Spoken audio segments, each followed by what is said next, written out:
আমরা এখন পর্যন্ত যতদূর জানছি সেটা যাত্রাবাড়িতে কালকে যে একটা মার্ডার হয়েছে, বাকি তিনজনও বেশ গুরুতর আহত। তো এইটা হলেন উনাদের বাড়ির যিনি রাজমিস্ত্রি, ঠিকাদার বলা যায়, উনি রাজমিস্ত্রির ইয়া করতেন, কন্ট্রাক্টগুলা ম্যানেজ করতেন। উনার সাথে উনি রাত্রে কাজ করছেন ওই বাসার ভিতরেই। তো এরপরে কাজ করার পরে উনার ফ্যামিলির মহিলাদের কাছ থেকে টাকা চাইছেন। আমরা যেটা এখন পর্যন্ত পাইছি, টাকা চাওয়ার পরে টাকা নিয়ে কত কাটাকাটির এক পর্যায়ে মানে পাওনা টাকা, মানে তার যে এতদিন ধরে যে কাজ করছে এইটার ভিত্তিতে। এখন এটা আসলে তার বক্তব্য এবং আমাদের ফাইন্ডিংস, আমরা মাত্র তো তদন্ত শুরু করলাম, আমরা হয়তো আরো ডিফারেন্ট কিছুও পাইতে পারি, আমি জানি না।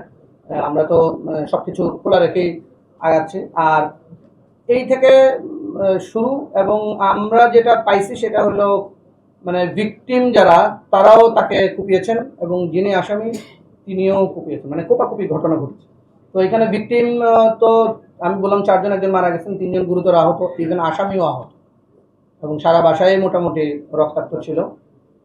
এই আমাদের কাছে এখন পর্যন্ত এটা ফাইন্ডিংস, একটা মামলা হয়েছে। আমরা বাকি তদন্ত করবো। আলামত যতগুলো ছিল, মানে ওইখানে দা ছিল, চাপাতি টাইপের, যেটা ওইটাও বাসারই, ওই আসামির বাসা থেকে উদ্ধার হয়েছে।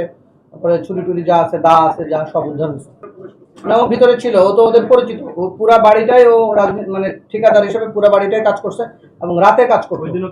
এবং ওনারা থাকেন হলো লিফটের 7 মানে 8 তলায়, ঠিক নিচের তলায় 7 তলায় উনি ওই আসামি কাজ করতেছিল এবং রাতে কাজ করাইতেন ওনারা। তো রাতে কাজ করাইতেন, রাতে কাজ করে ও তো 12টায় শেষ করছে যখন, এবং সবাই চিনেন, মানে বাসার দারোয়ান থেকে শুরু করে সবাই চিনেন।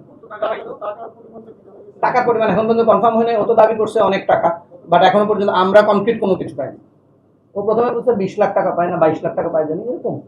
আমরা মানে আমরা ভিকটিমদের সাথে তো কথা বলতে পারি নাই।